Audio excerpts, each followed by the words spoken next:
Толстых Геннадий Владимирович, руководитель отдела Арктического научно-исследовательского центра Академии наук Республики Саха-Якутия, руководитель региональной научной школы по исследованию социально-трудовой сферы, автор монографий и более 200 научных статей по социально-трудовым исследованиям, профессор Северо-Восточного федерального университета, доктор исторических наук.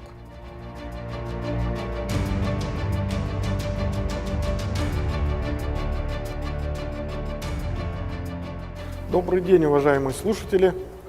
Сегодня вашему вниманию будет предложена обзорная лекция, которая посвящена актуальной социальной проблеме. Это проблеме занятости населения в Республике Саха-Якутия.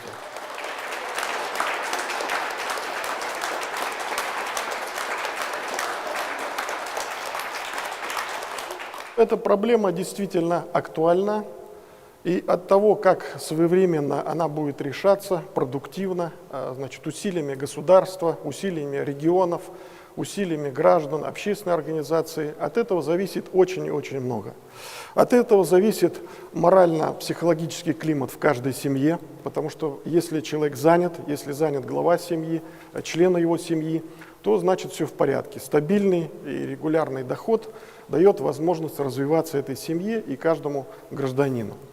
Если же, наоборот, человек оказался в силу тех или иных причин, объективных или субъективных, безработным, рынок это позволяет сегодня, допускает такую возможность, и бояться этого тоже не надо, я объясню почему, то, конечно, ситуация несколько другая, и психологическая, и так далее. Ситуация с занятостью такова на сегодня. Мы не должны превышать критический порог занятости. Естественный порог считается это 5% у нас сегодня при рыночной экономике. Скажу, что раньше, в предыдущие периоды развития нашей страны, когда существовал экстенсивный путь развития экономики, административно-командная система управления, тогда занятость была всеобщая практически. Не было безработицы, как вы помните, потому что был низкий уровень, низкая стоимость рабочей силы, и по существу спрос опережал предложение. Все были заняты. Затем мы вступили в период рыночных реформ, рыночной экономики, достаточно быстро его прошли, и была создана структура государственная занятости, которую сегодня вы все знаете. Это биржи труда, это службы занятости, которые оказывают посильную помощь гражданам. Для начала мы дадим определение, что же такое вообще занятость. Занятость – это целенаправленная деятельность граждан по получению, удовлетворению своих потребностей, которая сопровождается доходом или заработком. Причем эта деятельность должна иметь законный характер. У нас есть закон, как вы знаете, это Конституция Российской Федерации, в частности статья 7, которая говорит о том, что Российская Федерация – это социальное государство. Поэтому занятость на сегодня – это главная, пожалуй, социальная проблема, наряду с бедностью, преодоление бедностью. Это тоже колоссальная проблема, которая существует у всех стран с рыночной экономики, в том числе и богатых стран. И от того, как мы ее будем решать, я еще раз сказал, зависит очень и очень много. Зависит практически социальная безопасность нашего государства. Почему мы всегда во всех правительственных документах, по существу докладах президента, вопросах, которые идет в телемостах, проблема занятости – это проблема номер один среди всех социальных проблем. Что касается ситуации занятости в нашей республике. Если посмотреть статистику последних 2 лет, то она достаточно благополучная. Скажем, она варьируется, безработица где-то от 4,7%, вернее 6,7% до 7,1%. Это достаточно стабильные показатели, но однако наряду с этим есть такое понятие, как неформальная занятость, теневая занятость. То есть люди неофициально не устроены на работу, однако получают доход, где-то они трудоустроены. И какие здесь плюсы есть и минусы? Плюсы хотя бы человек имеет источники дохода. А минус какой? В последнее время довольно широкие размеры приобрела так называемая неполная занятость. Ее ученые называют прекариат. Она изучается, конечно, есть определенная даже официальная статистика, хотя очень сложно, кстати говоря, все это дело пощупать или как-то проанализировать. Вот есть данные на 2015 год Росстата. Неформальная занятость составляет по Российской Федерации, есть разные, конечно, оценки, я вам привожу официальную оценку Росстата, это порядка 20%. То есть это не каждый, скажем, там, пятый, но где-то каждый четвертый в этих пределах от 4 до 5 человек вот находится в этом секторе. Что такое неформальная занятость? Человек, хотя трудоустроен на работу, однако условия уже он не может диктовать, он социально не защищен, он не входит и не является членом профсоюза. Он выполняет свою, конечно, функцию, но завтра никто без объяснения причин, он может быть, в общем-то говоря, потерять эту работу. Но, кстати говоря, в условиях цифровой экономики и современных средств сегодня найти работу очень просто. Например, просто даешь объявление, или есть у нас специальные сайты для того, чтобы найти работу, скажем, сделать ремонт на дому, или, скажем, те же службы с такси. Мы с этим сталкиваемся каждый день, когда, скажем, вызываем службу такси по индрайверу, и с большой вероятностью этот человек формально не занят. Он нигде не зарегистрирован, но он выполняет вот эту работу. И в сфере обслуживания таких мест очень много. Это торговля, где, скажем, какие-то торговые сети или небольшие магазины принимают людей, и до первой недостачи они там работают, выполняют свои функции, а завтра, значит, с ними просто расстаются или даже не выплачивают какую-то часть зарплаты. То есть человек социально не защищен. Это с одной стороны, это минус вот неформальной занятости, а второе, эти люди не выплачивают формальные доходы в государство. И, соответственно, это меньше поступления в казну. И еще большой минус, вы сегодня знаете, что очень много копий ломается в связи с пенсионной реформой. Наша пенсионная система имеет накопительный характер. От того, как мы своевременно будем отчислять в пенсионный фонд, и зависит размеры нашей пенсии. И вот это главный, что ли, такой стимул материальный, который сегодня должен заставить задуматься людей о том, чтобы находиться в формальном секторе занятости. Ну, пока молодые, к сожалению, может быть, не все над этим задумываются, но тем не менее, значит, вот эти вот поступления в пенсионную систему, они как раз складываются вот из этой своевременности, что ли, и так далее. Они могут поступать официально только когда вы находитесь в формальном секторе экономики. Но мы еще иногда говорим о теневом секторе экономики, когда люди, например, к примеру, имеют свой гараж, там, скажем, занимаются автосервисом, но нигде не зарегистрированы, не имеют соответствующей там лицензии, выполняют эти работы, или парикмахер ходит там по своим знакомым, выполняет какие-то функции. Он нигде формально не занят. И поэтому, когда мы оцениваем масштабы, скажем, занятости, очень сложно говорить или оценивать. Например, в сельской местности занятость носит, скажем, другой характер, там выше процент безработицы, однако, если вы посмотрите, у каждого, скажем, полный холодильник, и живет он неплохо. В 90-е годы, когда я работал замминистром социальной защиты, труда и занятости республики, мы столкнулись с таким парадоксом, когда начали очень сильно заниматься, скажем, льготами, пособиями, и как-то вот методы шоковой терапии, которые были у Гайдара, мы их хотели сгладить. И поэтому была очень разветвленная система социальной защиты в республике, даже иронизировали, что вы хотите всю республику превратить в собес.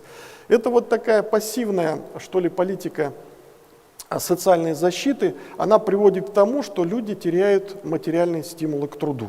Ну, скажем, в Нерюдале мы столкнулись с такой проблемой, когда люди получали высокую зарплату и затем вставали на биржу труда, и, значит, там влияет пособие, зависит от того, какая была последняя зарплата. Очень большой процент. И, скажем, там бульдозеристы и какие-то люди-механизаторы имели высокую зарплату и быстро смекнули, что можно не работать, и вставали на биржу и получали высокое пособие несколько месяцев, скажем. И очень большой был рост безработицы, который не имел каких-то экономических причин. И об этом тоже нужно думать. Что нужно на сегодня государству? Государству нужна активная политика занятости, создание рабочих мест, чтобы человек сам получал доход и не надеялся на государство. Потому что вот протекционизм государственный, он, конечно, хорош, но только для той категории людей, которые в силу каких-то объективных причин не могут оказать себе, скажем, получить доход. Это матери-одиночки, это пенсионеры, это инвалиды. И лица, которые вот как раз входят в такие категории, им нужно обязательно помогать государству. А если речь идет о трудоспособном населении, мы должны только создать рабочие места и дать вот необходимую возможность, фронт работы для их работы и достойный заработок. И тогда люди как бы ни в чем не будут нуждаться. Поэтому эта активная политика занятости, это главная такая стратегическая, что ли, цель, на которую должны направлены сегодня быть социальные структуры нашего государства. Когда наша страна и республика вошла в рынок, не было, скажем, какого-то опыта, который можно было так вот слепо применить зарубежный опыт на нашу систему. Многое приходилось делать впервые. И за короткий период был создан фонд занятости, социальные службы, все вот, которые сегодня занимаются трудоустройством, и они практически без изменений работают до сих пор и характерны для стран с рыночной экономики. Занятость и рынок труда стран с рыночной экономики диктуется вот таким гибким балансом между спросом и предложением на рабочую силу. Это рынок труда может быть и региональный, рынок труда может быть федеральный, рынок труда может быть отраслевой, рынок труда может быть полувозрастной или демографический. То есть рынков труда очень и очень много.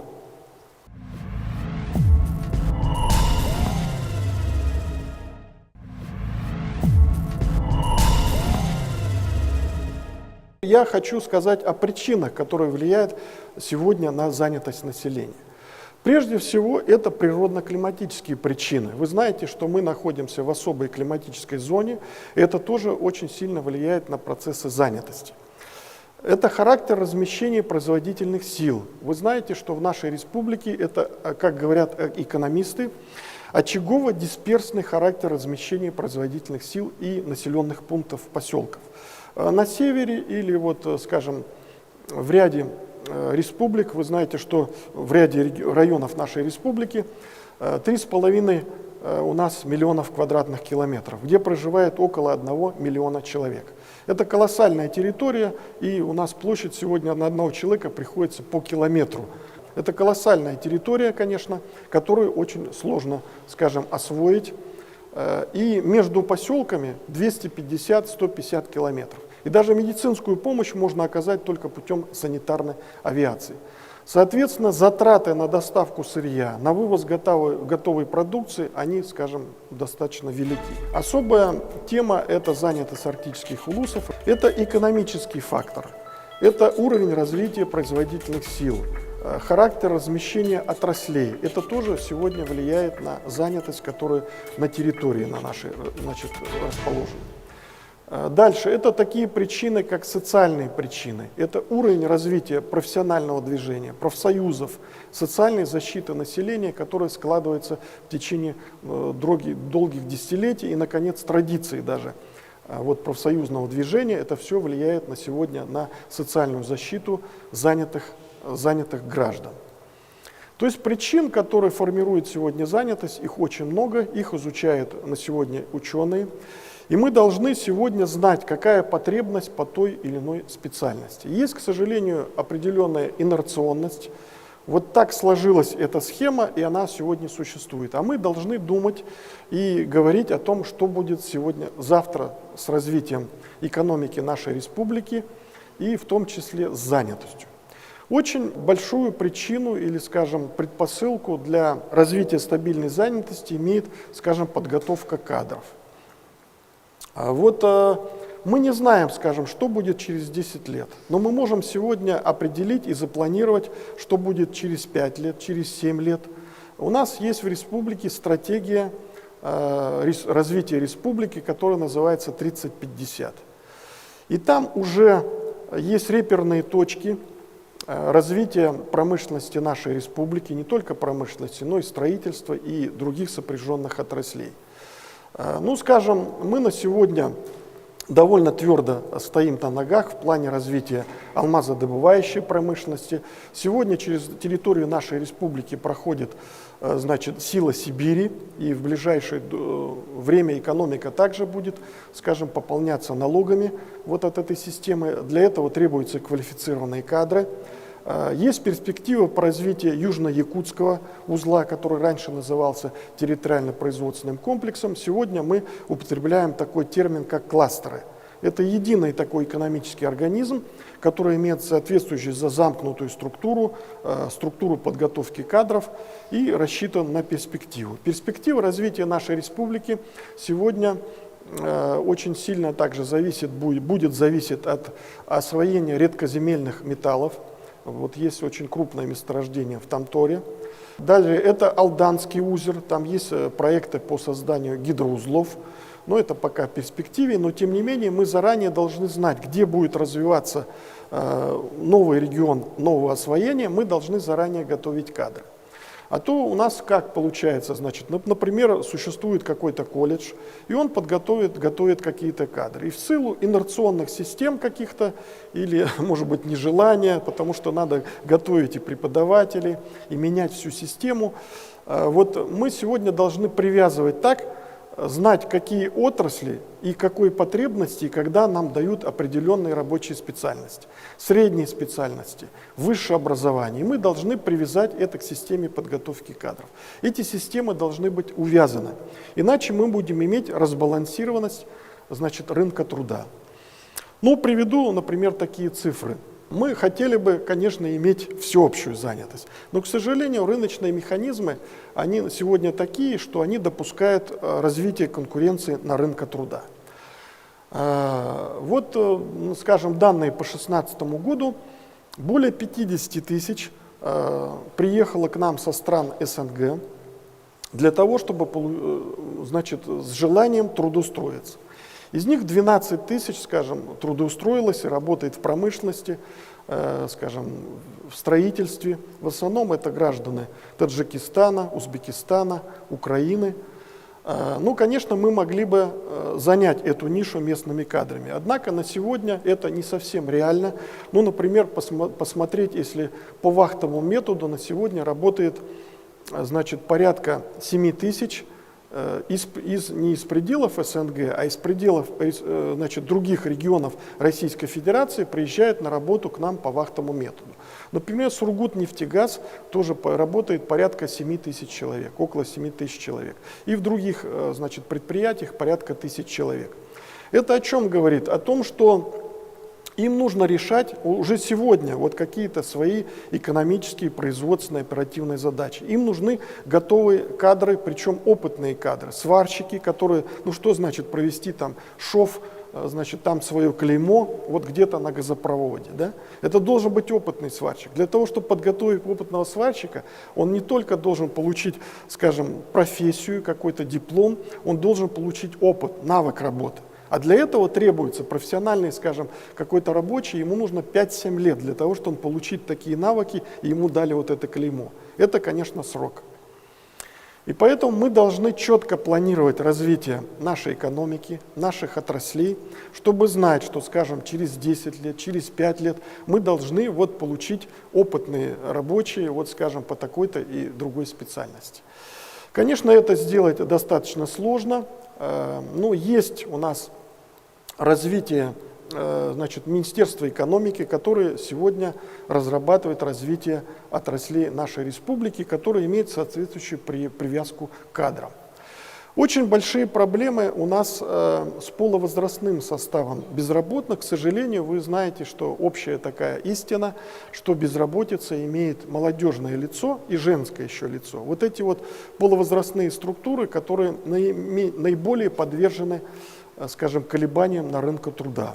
Молодые люди, которые получают диплом, они не имеют опыта работы, к сожалению. А работодатель всегда, вы, наверное, видите эти объявления, которые идут сегодня везде требуется всем работник с опытом работы. Где его взять, если я только получил, скажем, сегодня диплом университета?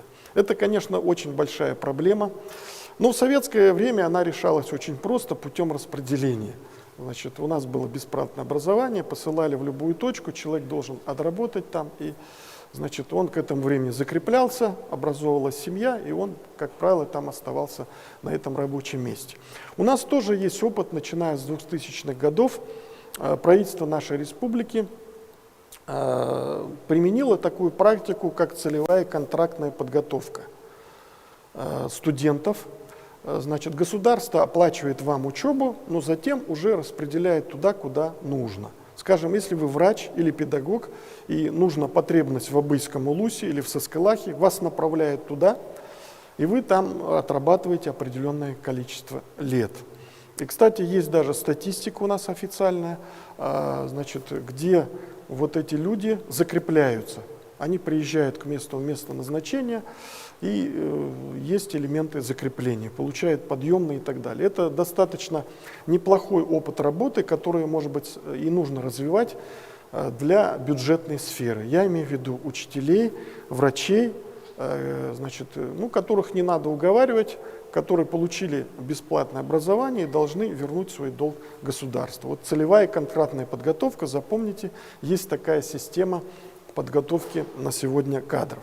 Если говорить о возрастном составе, как я уже сказал, занятых, к сожалению, если мы посмотрим анализ, возрастной анализ безработных, чаще всего это люди 22, значит, 22 года, 29 лет, вот этот период. Потом они уже имеют стабильную работу, благодаря тому, что они получают опыт работы. Сегодня республика – это форпост вообще, один из регионов, который доказал свое лидерство на Дальнем Востоке. У нас проживает 16% населения, однако мы производим порядка 25% валового регионального продукта. У нас инвестиции, в основном капитал составляет 30%, и очень высокие налоговые поступления вот, в федеральный бюджет, порядка 27%. То есть очень значительные цифры, это говорит о том, что мы сегодня хорошо и успешно работаем. От занятости еще зависит вот настрой человека именно на занятость, на то, чтобы он не боялся встать на биржу труда, получить свое рабочее место, чтобы он держался за рабочее место, вовремя получить квалификацию, вовремя получить образование, в хорошем смысле, ну, сделать, что ли, свою карьеру. Есть у нас в Северо-Восточном федеральном университете тоже своя биржа труда, кстати говоря, которая называется «Центр карьера».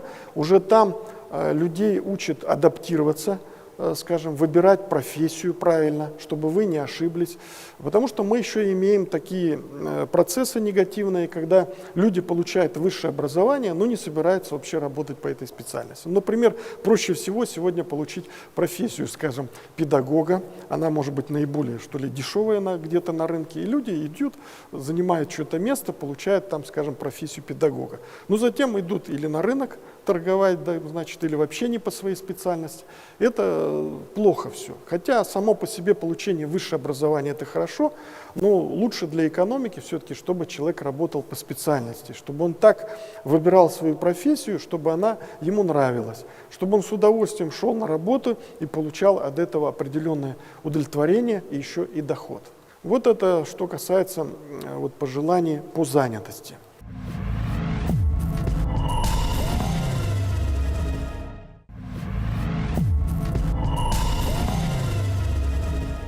Есть у нас программа, как я уже сказал, стратегия развития республики 3050, где предстоит нам создать 1000 новых рабочих мест, в том числе и для молодежи.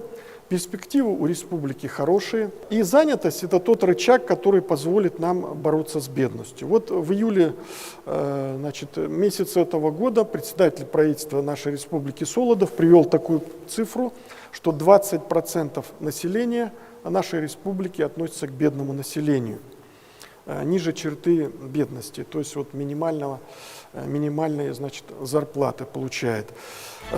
Если посмотреть цифры в Российской Федерации, то они составляют порядка 13%.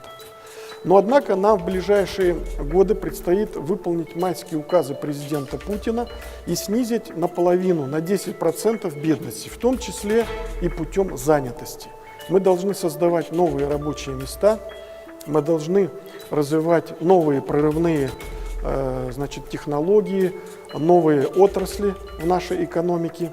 И это позволит нам ликвидировать вот эту проблему бедности и повысить благосостояние населения. Это главная проблема, которая сегодня стоит перед нашим государством, перед регионами, при вновь избранным нашим правительством, главой республики Алексеем Сергеевичем Николаевым и всеми нами, потому что мы должны быть все-таки активными гражданинами и должны быть нацелены на производственный труд. Вот вкратце, что я хотел вам сегодня изложить, и мы можем перейти к вопросам. Каков реальный уровень безработицы в нашей республике? По данным официальной статистики, значит, сегодня порядка 7%. Ну вот я, как вам уже сказал, где-то 6,9 колебается по годам до 7,1. Это, значит, не критичный показатель безработицы, это довольно стабильные цифры, они, ну, в общем-то, одни из самых низких и в Дальневосточном федеральном округе, и в Российской Федерации.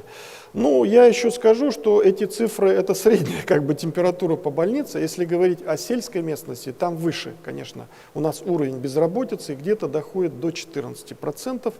И если говорить об арктической зоне, там ситуация тоже, ну, более, скажем, тревожная. В силу каких-то объективных причин, удаленности, скажем, в силу того, что рабочая сила там не может, ну, скажем, производство любое в арктической зоне у нас не может быть конкурентоспособным по сравнению, скажем, вот с центральной даже зоной нашей республики. Вообще приведу такие цифры, что где-то 54% всех трудовых ресурсов, они сосредоточены в центральной зоне нашей республики. Это что? Это город Якутск, скажем, Кангаласы, Жатай и Мегино-Кангаласский улус. Это значительная часть населения, вот они сосредоточены именно в центральной части, где основное, там, скажем, производство, административное и так далее. Значительная часть населения наша работает в бюджетной сфере, это тоже особенность нашей республики, скажем, более 30%. Это учителя, врачи там, и так далее. Из особенностей нашей республики я уже сказал, что 35% населения нашей республики проживает в сельской местности. Это тоже накладывает отпечаток на занятость. То есть у нас не критические на сегодня пороги. Ну, что следует считать критичным порогом для безработицы, это если безработица выше, скажем, 15%. Это уже тревожные такие показатели. Но у нас даже нет 10%. Но в то же время мы должны еще изучать, как я уже сказал, неформальный сектор экономики и теневую занятость, и с ней, в общем-то, бороться. Как и в какой мере развитие цифровых технологий и социальных сетей повлияло на рынок труда? И вообще, как вы относитесь к фрилансу и удаленной работе? Фриланс – это такое модное слово, это вот работа на удалении, да, от работодателя.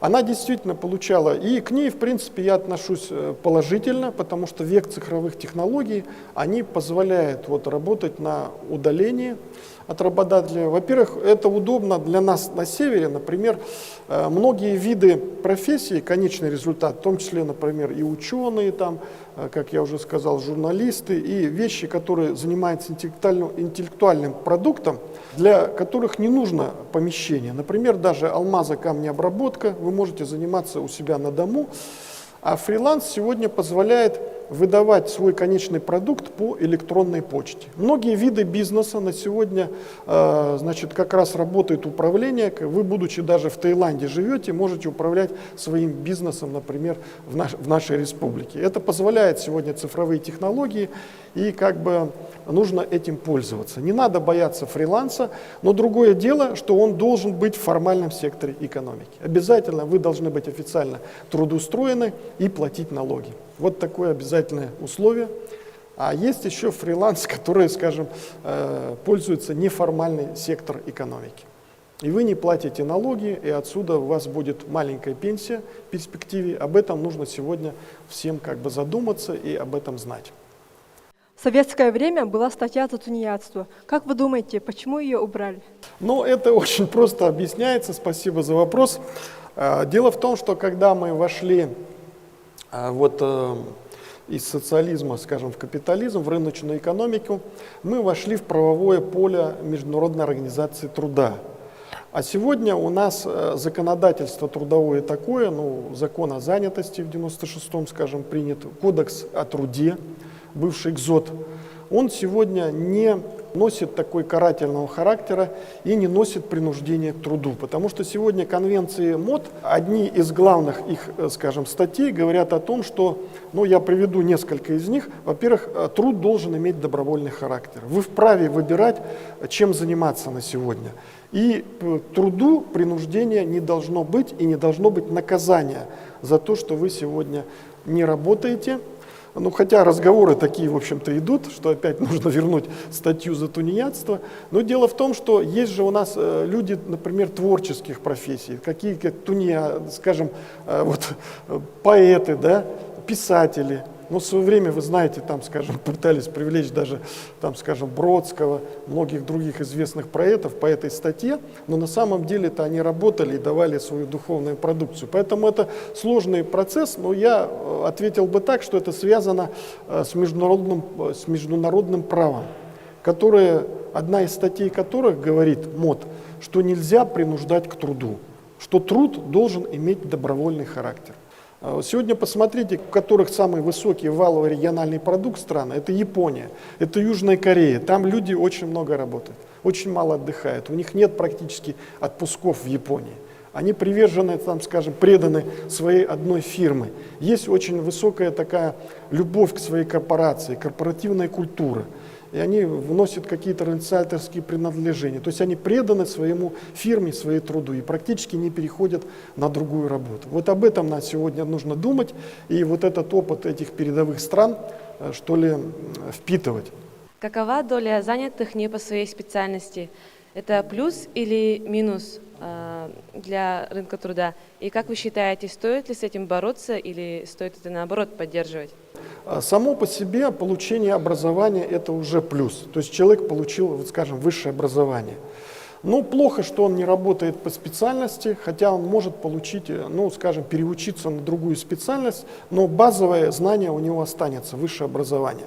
Сегодня, к сожалению, есть только социологические опросы, которые мы можем определить, сколько людей работают не по специальности, но данных официальных статистики не ведется. Вот по этому вопросу.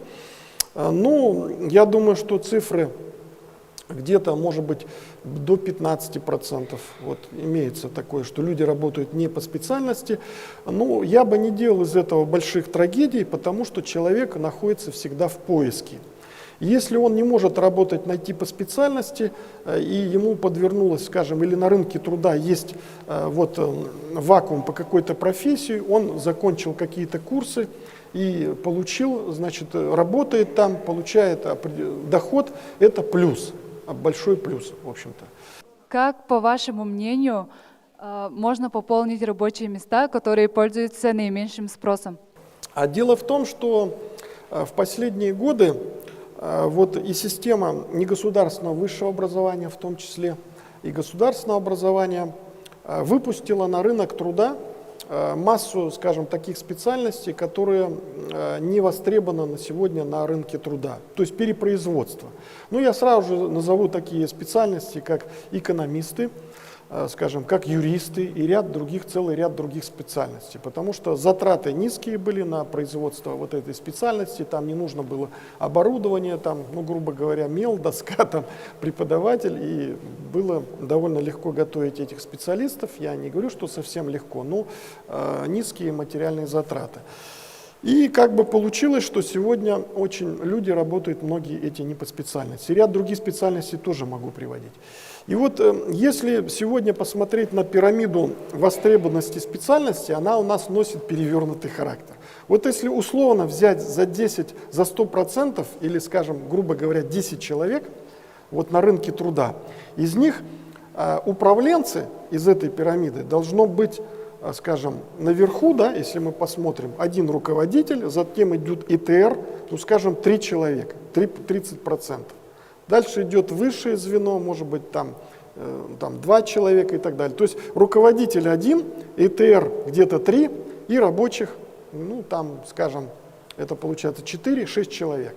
Грубо говоря, не на всех видах производства, конечно, такая пирамида, но она существует на нашем массовом производстве.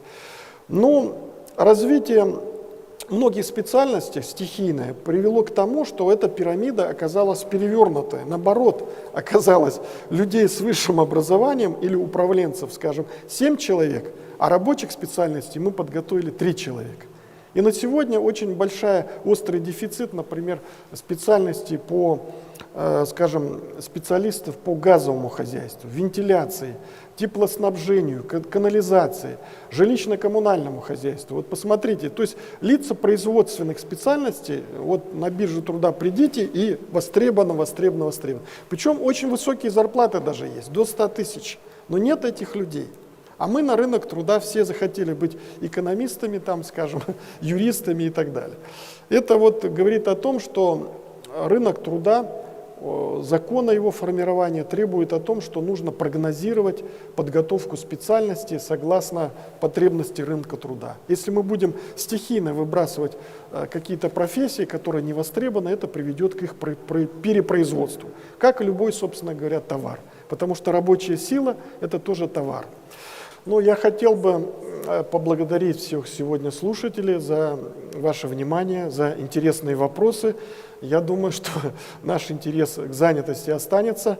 Мы будем заниматься занятостью, кто-то исследовать, кто-то на практике. Но все-таки это главная наша социальная проблема. Вам большое спасибо за то, что вы пришли, послушали и приняли активное участие в нашем сегодняшнем диалоге. Спасибо, до новых встреч.